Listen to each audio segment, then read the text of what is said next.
The music is loud. The lights are dazzling. My parents are beaming as my younger brother blows out the candles on his extravagant birthday cake, while I stand in the corner, holding a single, unlit candle of my own. No one looks at me. No one remembers that today is my birthday, too. I smile for the camera, feeling invisible. But this year, something inside me snaps. I won't let them forget me anymore. Tonight, after a lifetime of being ignored, I'm going to show my family exactly who I am and what they've lost. Every family has its stories, but in the Parker house, the spotlight always found my younger brother, Jason. Year after year, our birthdays would arrive together. Each time, I held on to a quiet hope that maybe this year would be different, that my parents would notice both of us, that the day would feel like mine too. Instead, they would throw themselves into organizing Jason's party. Months of planning, endless group texts, elaborate cakes, and rented halls became the norm. Friends, neighbors, and family came from all over, their laughter filling the rooms and their eyes focused on Jason as he made wishes and blew out every candle. My birthday, in contrast, faded into the background. Sometimes my mom would remember, apologizing while distracted by party favors and guest lists. Sometimes she forgot entirely, only realizing it days later when I would quietly remind her. She'd promised to make it up to me, but the promise was always lost among the wrapping paper and confetti. My dad, well-meaning but oblivious, would pat my head and say he was proud, but his real pride beamed whenever Jason walked into the room. At school, I made a name for myself: top grades, varsity debate, scholarships, yet at home, I slipped into the role of the reliable, invisible daughter. I kept the peace, solved problems, and accepted that my accomplishments would always be secondary. When I earned a scholarship, my parents were happy, but the conversation quickly shifted to Jason's next soccer match or his new girlfriend. If Jason needed help, I dropped everything to be there. If I needed support, I learned to handle things myself. As the years passed, the pattern deepened. Holidays revolved around Jason's schedule. Family stories were retold with Jason at the center, my own contributions edited out or reduced to background details. I began to wonder if my parents even knew who I was when I wasn't taking care of someone else's needs. It wasn't that they didn't love me, they just never really saw me. This year, I find myself at a crossroads. I am tired of pretending that it doesn't hurt, tired of waiting to be chosen. For decades, I accepted my role as the helper, the one who made everything run smoothly for everyone else. But something inside me is changing. I want to be seen. I want to light my own candle, even if I am the only one who remembers to do it. I wish I could say that my family's forgetfulness was limited to birthdays, but the truth is, the pattern bled into every corner of my life. When we were kids, my parents lavished attention on Jason's first steps, first words, every scraped knee, and every tiny trophy. My milestones came and went quietly, tucked between his celebrations. I remember learning to ride a bike on my own, falling and getting back up with no audience, no applause. Jason fell once, and the whole neighborhood heard about it. By high school, the resentment grew slowly, feeding on small slights and casual dismissals. My 16th birthday, the one girls are supposed to remember forever, was a blur. Jason was sick that week. My party was postponed and then forgotten. I baked my own cake and sang happy birthday in the kitchen while Jason slept in the next room. When he turned 16, the house filled with balloons and laughter and the smell of catered barbecue. As we grew older, the patterns deepened. Jason brought home a string of girlfriends, each one fussed over and adored by my parents. When I introduced my first boyfriend, my mother greeted him at the door and then promptly disappeared into the kitchen. My father asked a few polite questions and then excused himself to take a call. The relationship didn't last. Looking back, I wonder if part of me believed I didn't deserve attention or support. In college, I excelled. I joined clubs, worked internships, made the dean's list every semester. I called home to share good news, but conversations always circled back to Jason. My parents wanted updates on his classes, his friends, his prospects. Sometimes it felt as if they were only waiting for a pause so they could ask if Jason needed money or advice. When I landed my first real job in the city, I was over the moon. I called my parents, hoping for the excitement I'd seen them show Jason so many times. My mom congratulated me, then quickly pivoted to Jason's upcoming interview.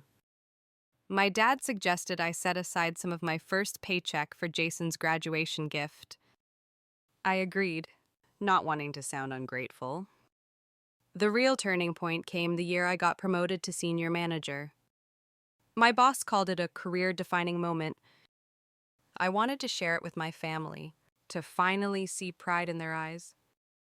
I told them over Sunday dinner.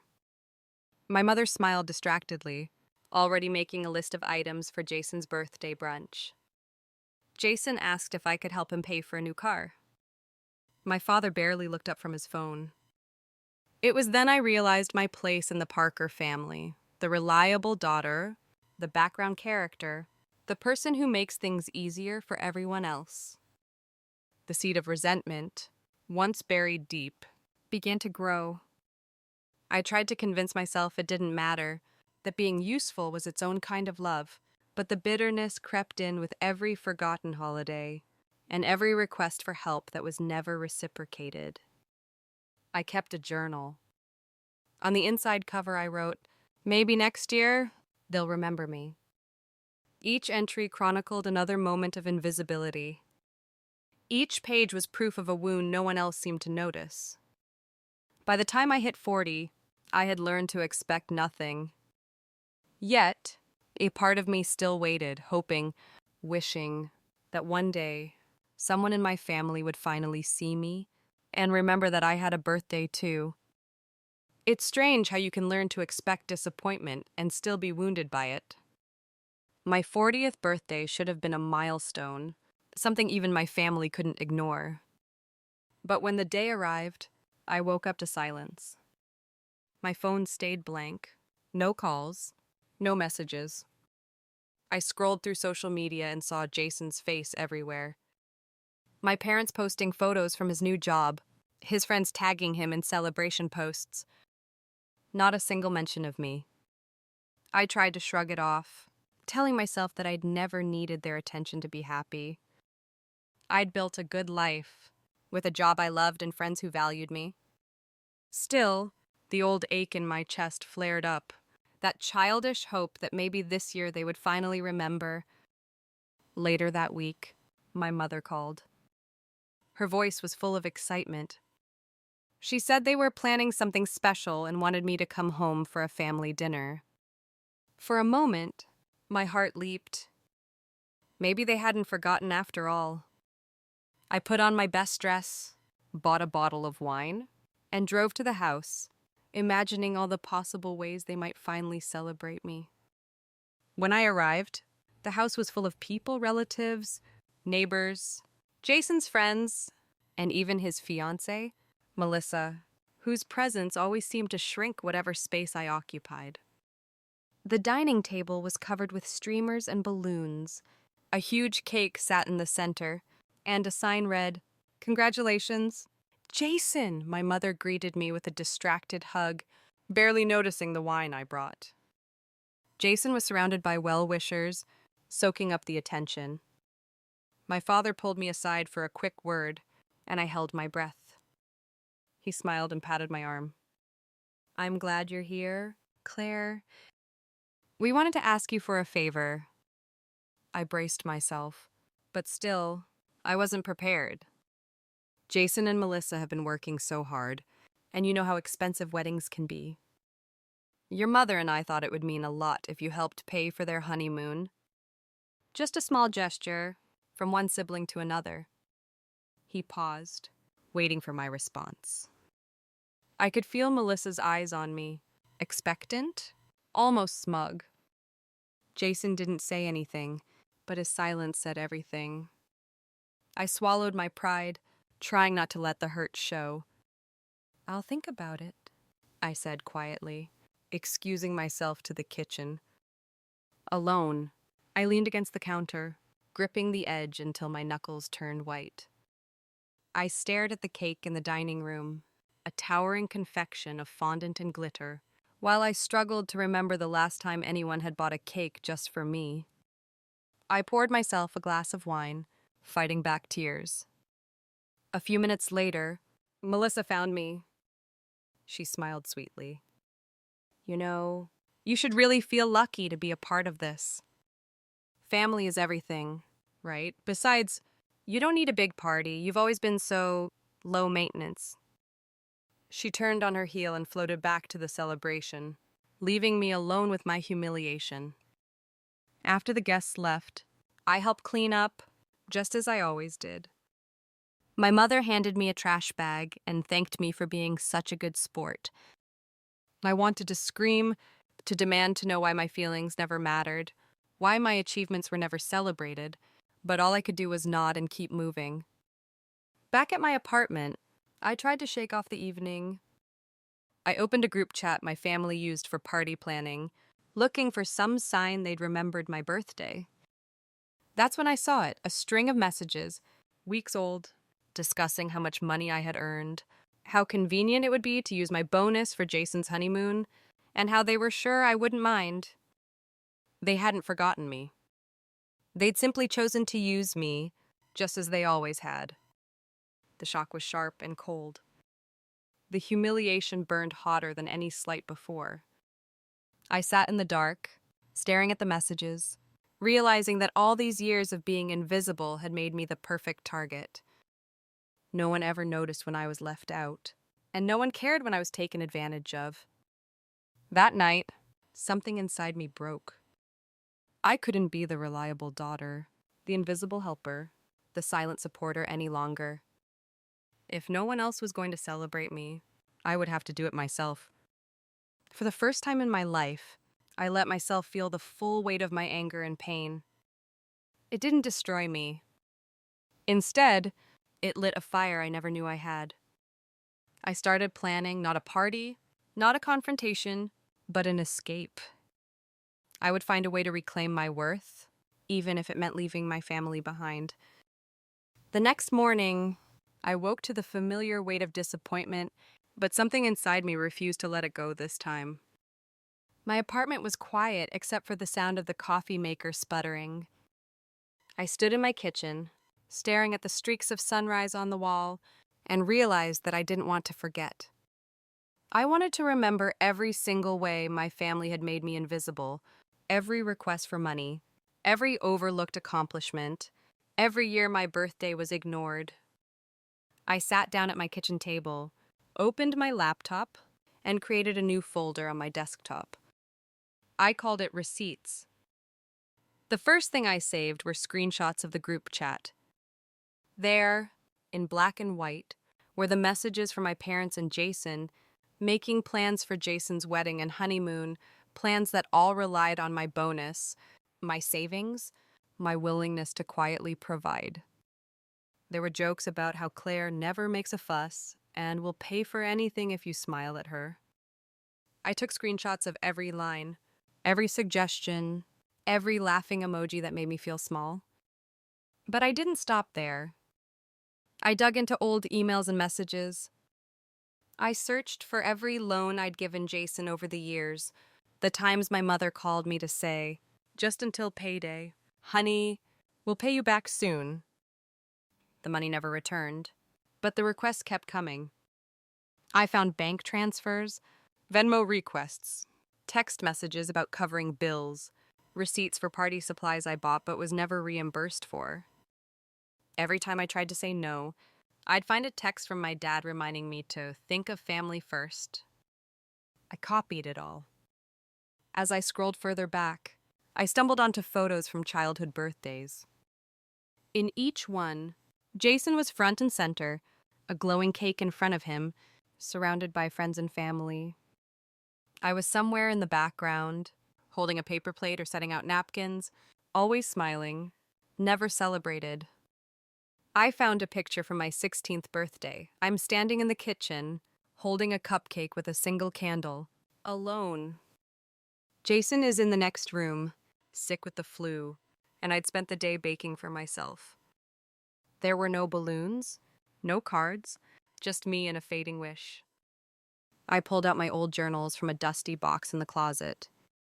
Flipping through the pages, I found line after line of silent disappointment. Maybe next year, they'll remember.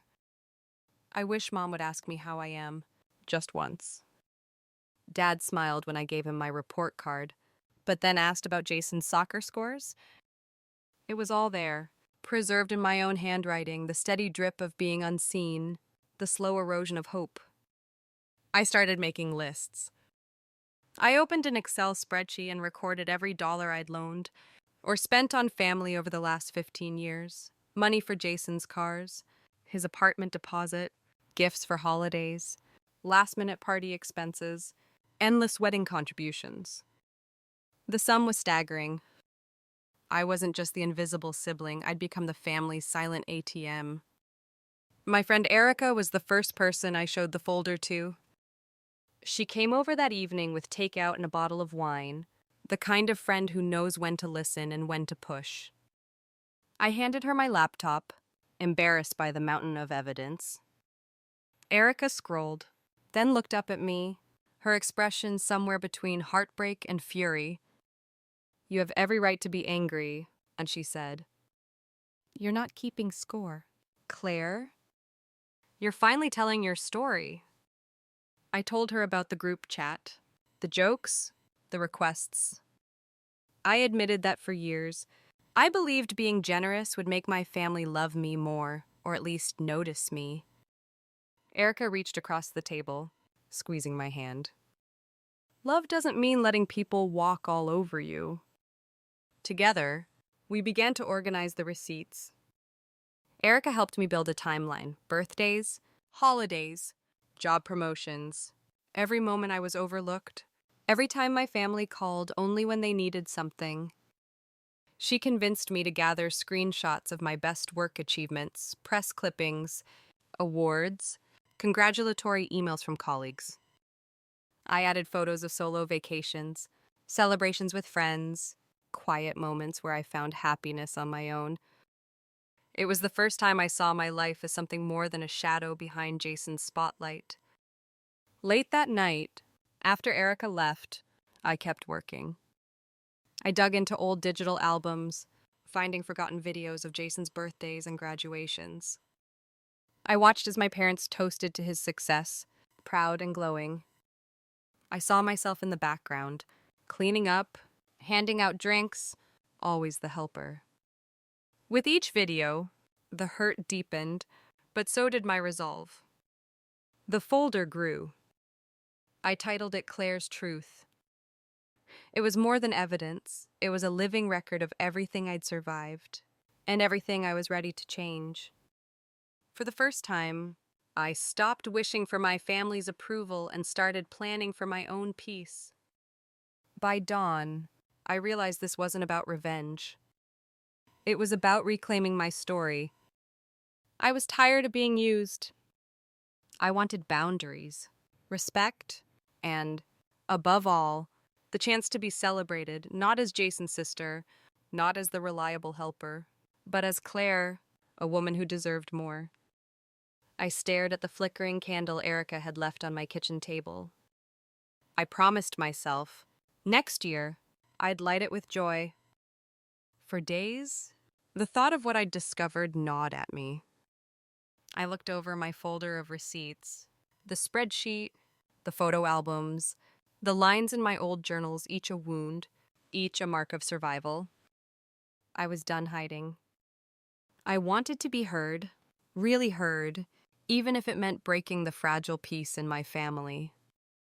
Erica, always the voice of reason and courage in my life. Called to check in. You've spent a lifetime letting them take from you, she said. When do you get to ask for something in return? That was the question that echoed in my mind as I lay awake at night. I didn't want to just be angry. I wanted to take back my story. We met at a quiet cafe, sunlight slipping through the windows. I laid out my plan: no more silent suffering, no more background roles. I would confront my family, not with rage or blame, but with the facts. Erica helped me organize every screenshot, every bank transfer, every message where I was an afterthought. We built a timeline, marked each birthday missed, every favor I had done, every accomplishment erased. Each detail was a thread in a tapestry of neglect. It became a sort of ritual. After work, Erica and I would sit together, piecing together the narrative. Sometimes we laughed at the absurdity of it all. Other times, we grew quiet, the weight of years settling between us. There were moments I doubted myself, wondered if I was making too much of it. But then I'd find another message, another memory, and the old ache would flare up again. Erica reminded me, "You're not looking for pity. You're looking for the truth." And then came the invitation. Jason and Melissa's pre-wedding dinner at one of the city's fanciest restaurants.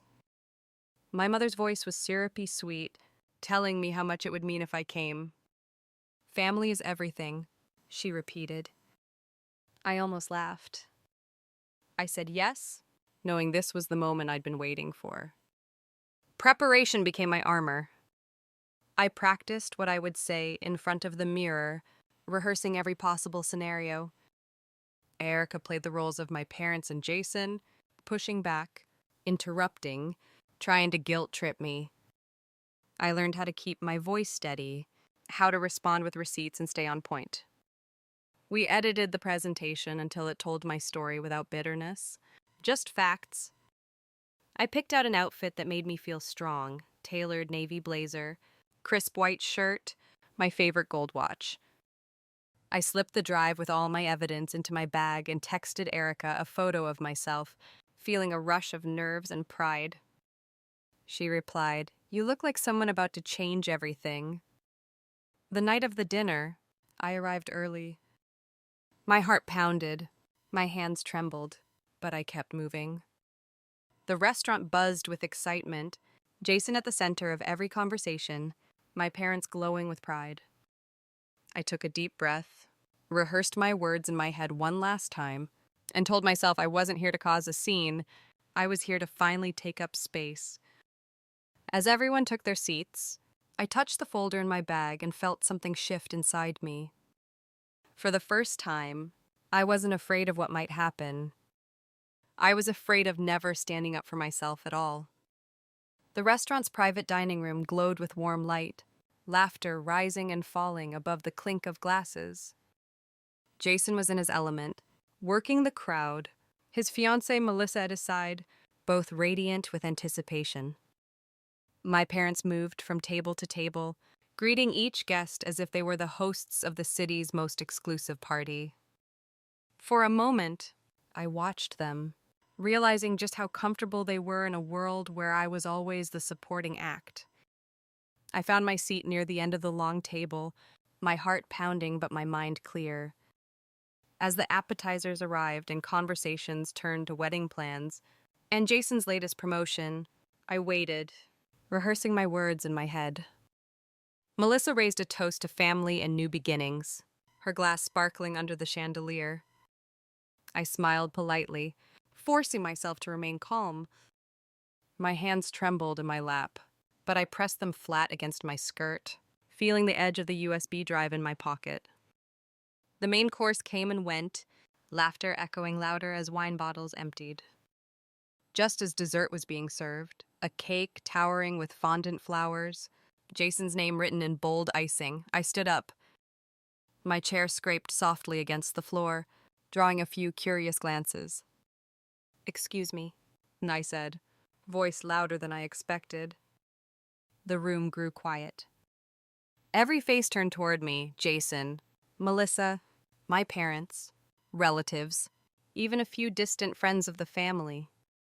My chest tightened, but I held my ground. I know tonight is about celebrating Jason and Melissa, and I'm happy for them. But I'd like to take a moment to share something important about myself, about our family, and about the truth we've all chosen to ignore. Jason frowned. Claire, what are you?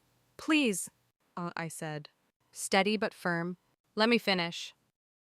I connected my laptop to the projector, my hands only shaking a little. Erica's words echoed in my mind. You deserve to be heard. The first slide appeared on the screen, 2 photos, side by side. One showed Jason's 10th birthday, crowds of kids, balloons, a massive cake, gifts piled high. The other was of me, same age, same day, sitting at the kitchen table with a single cupcake, no one else in sight. A hush fell over the room. I clicked to the next slide, screenshots of group chats where I was mentioned only as a source of money or help, never as a daughter or sister to be celebrated. There were emails about my promotions, each one met with a polite "congrats" before the conversation shifted to Jason's latest achievement. My mother's face paled. My father's mouth opened in silent protest. I pressed on. For years, I convinced myself it didn't matter that I was forgotten, that my birthday was an afterthought, that my achievements were background noise. I told myself I was just being sensitive, that I should be grateful to help. I flipped to a spreadsheet, columns and rows mapping out every dollar I'd contributed to family events, loans, wedding gifts, bills covered for Jason. Jason looked away, his jaw tight. Melissa shifted uncomfortably, eyes darting between me and the screen. But I'm not invisible, I continued, voice growing steadier. I matter. My life matters. I'm not just here to fund other people's happiness or pick up the pieces when things go wrong. I deserve to be celebrated, too. My parents tried to speak, but I held up my hand. I don't need apologies. I need change. Tonight, I'm drawing a line. No more silent giving. No more birthdays spent alone. No more pretending this family is what it pretends to be. I'm done. The silence was total. Erica, who had slipped in as my guest, nodded at me from across the room, her eyes full of pride. My Aunt Joan reached over and squeezed my hand, whispering, "Good for you, sweetheart." At the moment was surreal, suspended between past hurt and the hope of something better. My mother finally found her voice, trembling. Claire, we never meant to— I know, I said gently. But intent doesn't erase impact. I'm asking you to see me. All of me. Not just when it's convenient. Jason muttered. So you're just gonna ruin my night because you want attention? For the first time, I smiled, really smiled. No, Jason. I'm finally giving myself the attention I deserved all along. There was a murmur around the table, a mixture of shock, awkwardness, and, from some, a dawning respect. I disconnected my laptop, put the drive back in my bag, and took a steady breath. For the first time in my life, I had spoken up, not in anger, but in truth. As I sat back down, Erica squeezed my shoulder. My parents sat frozen, unsure what to say. The party went on, but everything had changed. I felt lighter, stronger, as if I had finally stepped into the center of my own life. The night after the confrontation, sleep felt impossible. I lay in bed replaying the dinner scene, every voice, every stunned silence echoing in my mind. The courage that had filled me at the restaurant now dissolved into waves of uncertainty. I wondered if I had set fire to the last bridge linking me to my family. What if, after all the years of longing to be noticed, the only thing left was to be truly alone? When morning broke, The reality of what I had done settled in like a weight on my chest. The family group chat was eerily quiet. Normally, it would have been full of Jason's updates and my mother's reminders about errands or upcoming gatherings. Now, it sat silent, a digital void. I scrolled back through the messages, half hoping to see some sign of understanding, but the only recent addition was a brief scene from my father. Later, my phone buzzed. Voicemail. My mother's voice was trembling, laced with hurt and confusion. She said she didn't understand why I had chosen to shame the family in public, why I couldn't have come to her privately if I felt so upset. She wanted me to know she loved me, but her words felt more like a plea for forgiveness than a genuine attempt to see my pain. A second message came from my father, short, measured, almost businesslike. Let's talk. We can work this out.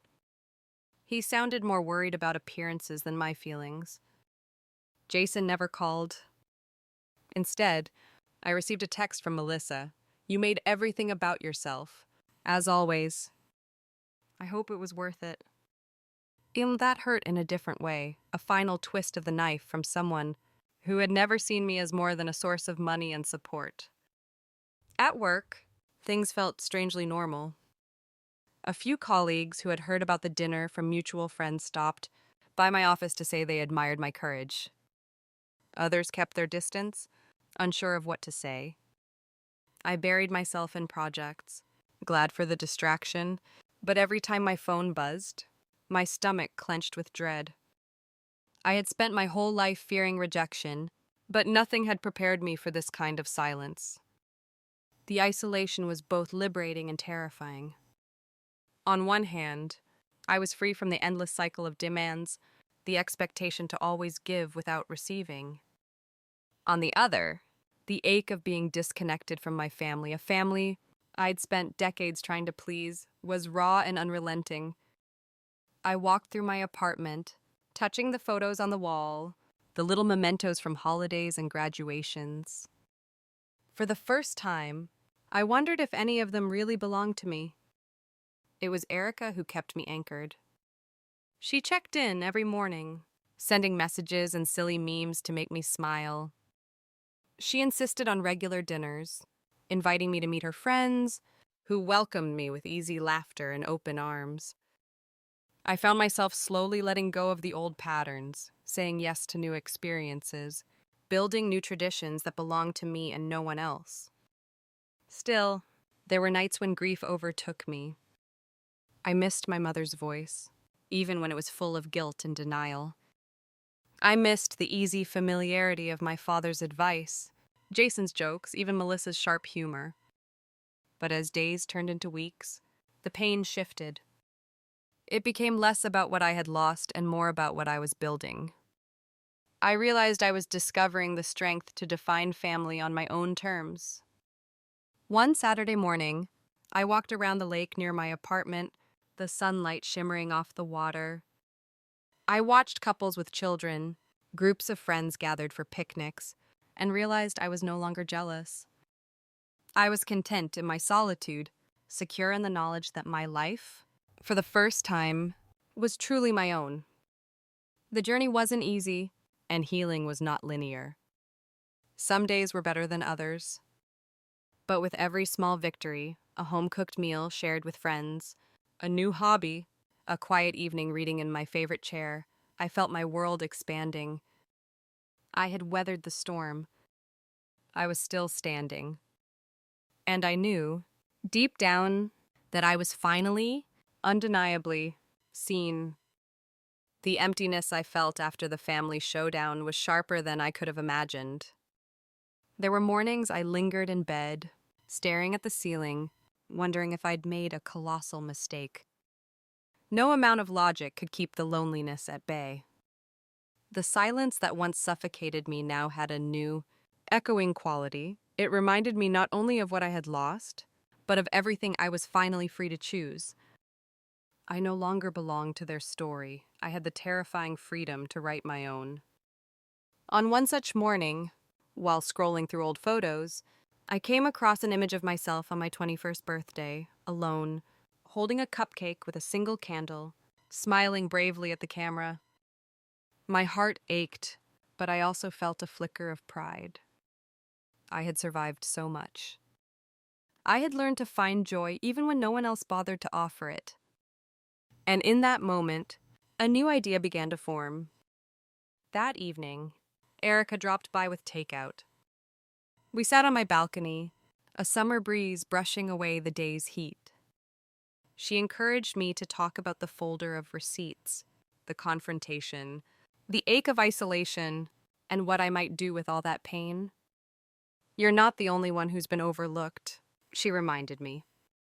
"Imagine how many people need to hear that they're not crazy, not alone." Her words planted a seed.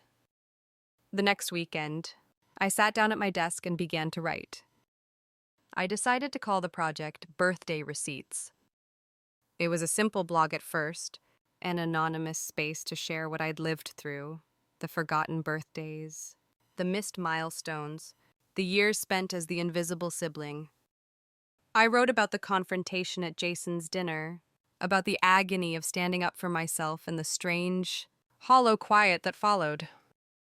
The first few posts felt raw and exposing. I wondered if anyone would care, or if I was just shouting into the void. But within days, comments began appearing. Readers, mostly women, some men, shared their own stories. Some had been overlooked for years. Others had spent decades giving more than they ever received. They posted their own receipts, photos of missed birthdays, screenshots of family chats, bank transfers never repaid, anecdotes about being the helper, the fixer, the one left behind. The sense of community was instant and overwhelming. One woman described how she'd spent every holiday bailing out her brother while her parents applauded his adventurous spirit. Another man confessed that, as the eldest, he'd supported his siblings through college and still wasn't invited to family vacations. Dozens wrote of their struggles with boundaries, guilt, and the pain of realizing that unconditional love was never truly unconditional. Moved by these stories, I began responding, offering empathy and advice where I could. Erica suggested we expand the project, a support group, maybe, or a weekly Q&A. Before long, Birthday Receipts wasn't just a blog, but a small movement. We hosted video chats, shared resources on financial boundaries, self-care, and the power of saying no. Guest writers contributed essays on healing, cutting ties, and building chosen families. And with each new connection, my sense of isolation faded. The pain was still real, but it no longer felt pointless. I started to see my story as more than just a list of wrongs. It was a testament to survival and an invitation to others to do the same. In my personal life, the changes were tangible. I took up watercolor painting again, filling my apartment with color. I went on day trips with friends, joined a book club, even tried yoga, laughing at my lack of flexibility. Erica's circle of friends became mine as well, and I learned to let people in without fear that they'd ask too much and give too little. Occasionally, I heard from my family. My mother left anxious voicemails. "We're worried about what you're posting online." "Can we talk?" My father sent a stiffer message. "You've made your point. Maybe it's time to move on." Jason stayed silent, but Melissa sent a brief, biting text. "Glad you finally found something you're good at." Their words stung, but the old shame had lost its power. One afternoon, I received a handwritten letter from a woman in Minnesota.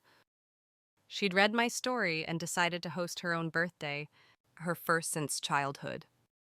She invited friends, decorated her apartment, bought a cake, and for the first time in decades, felt seen. She ended her letter, "Thank you for showing me that I deserve to celebrate myself."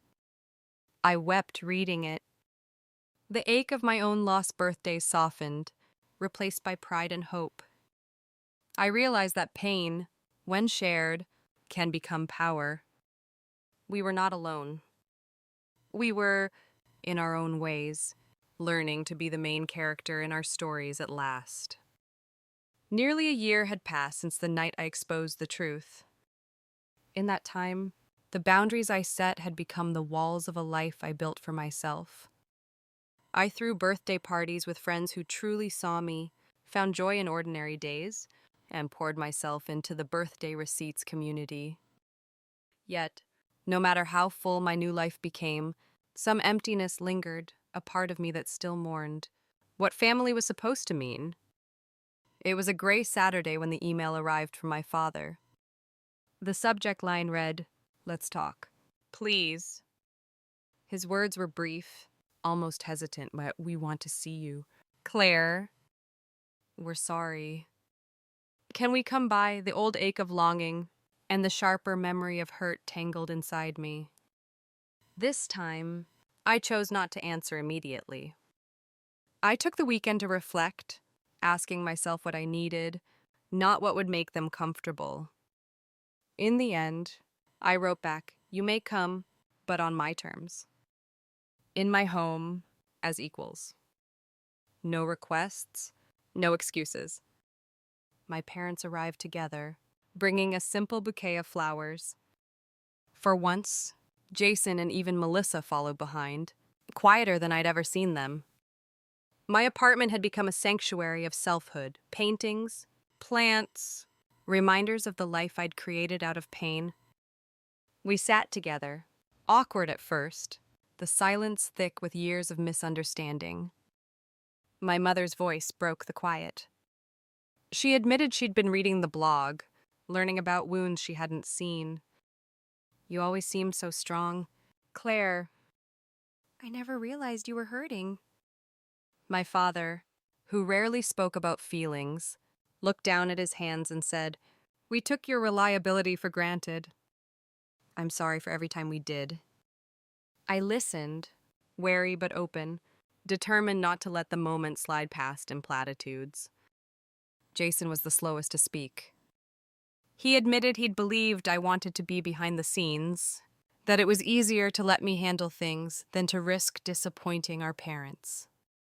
"Maybe I used that as an excuse," he said, eyes downcast. "I'm sorry, Claire, for making you invisible." Melissa surprised me most of all. She apologized for her sharp words, for assuming things about me that she'd never bothered to understand. She said she admired my courage, even if it made her uncomfortable. Their apologies didn't erase the years of erasure, but I heard them. For the first time, I didn't rush to smooth things over or take responsibility for their discomfort. Instead, I told them what I needed: clear boundaries, honest support, and respect for my choices and independence. I told them that love without acknowledgement is just another form of invisibility, and that if we were to have a relationship, it would be based on mutual respect, not obligation. I could see my parents struggling. Old habits don't vanish overnight, but something had shifted. My mother nodded, her eyes full of regret and hope. My father offered his hand. Jason promised, not perfectly but earnestly, to show up differently. Melissa asked if she could help with the next virtual event for my support group. The conversation stretched on, sometimes awkward, sometimes raw, but real in a way it had never been. When they left, I didn't feel triumphant or vindicated. I felt relief, like a burden had finally been set down. The emptiness inside me eased a little, filled with something gentler: acceptance. Maybe reconciliation wasn't about erasing the past, but about drawing a new map for the future. In the weeks that followed, small acts of change appeared.